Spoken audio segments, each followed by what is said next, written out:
வணக்கம். இன்றைய தினம் 20 செப்டம்பர் 2022. டைம் வந்து கரெக்டாக 9 மணி 17 நிமிஷம் ஆகுது. செகண்ட் கேண்டில் முடிஞ்சு தேர்ட் கேண்டிலில் பை வந்து மார்க்கெட் கீழே வந்துட்டுருக்கு. பார்க்குறோம், டெர்மினலில் எடுத்திருக்கு.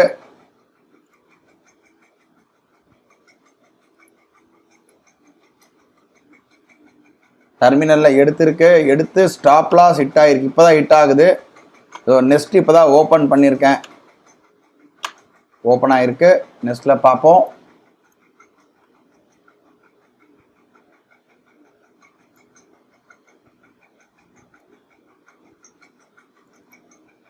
நெக்ஸ்ட்டில் பார்க்குறோம், நமக்கு ஸ்டாப் லாஸ் ஹிட் ஆகிடுச்சு. 360 ரூபா கிட்ட ஸ்டாப் லாஸ் ஹிட் ஆகிருக்கு. 41,700 கால் ஆப்ஷன் எடுத்திருக்கு. கொஞ்சம் வெயிட் பண்ணி பார்ப்போம்.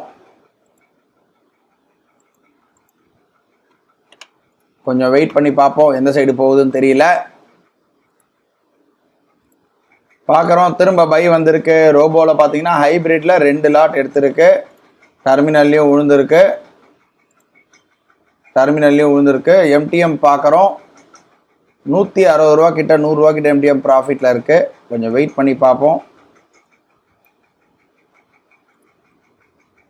பண்ணி பார்ப்போம். ஆல்மோஸ்ட் நியூட்ரலாக தான் இருக்குது. நேரம் பார்க்குறோம், சரியா 12 மணி 32 நிமிஷம் ஆகுது. இப்போ பார்க்குறோம், ஆட்டோமேட்டிக்காக நம்ம 3000 ரூபா செட் பண்ணி வச்சுருந்தோம். ஒன்ஸ் அந்த 3000 ரூபா வந்த உடனே மார்க்கெட் திடீர்னு ஸ்பைக் கொடுத்துருக்கு. ஸோ லாஸ்ட் பை பண்ண 2 லாட் வந்து ஆட்டோமேட்டிக்காக வந்து ப்ராஃபிட் புக் ஆகிடுச்சு. இப்போது இன்றைக்கி பார்த்தீங்கன்னா முதல்ல 1 லாட் வந்தது, அது ஸ்டாப் லாஸ் ஹிட் ஆகிட்டு திரும்ப 2வது தடவை பை ஆச்சு 2 லாட்டு. அந்த 2 லாட் ஆனது இப்போ டார்கெட் அச்சீவ் ஆகிடுச்சு. மார்க்கெட் வந்து நல்ல ஸ்பைக் கொடுத்து மேலே போயிட்டா சடனாக. இப்போது நம்முடைய ப்ராஃபிட் இன்றைக்கி 3000 ரூபா இன்றைக்கி வந்து அச்சீவ் ஆகிடுச்சு. இன்றைக்கி நான் போட்டு வச்சது. இதோட வந்து இன்னைக்கு ட்ரேட் முடியுது. நாளை வந்து ஒரு புது ட்ரேட்ல சந்திக்கலாம். நன்றி, வணக்கம்.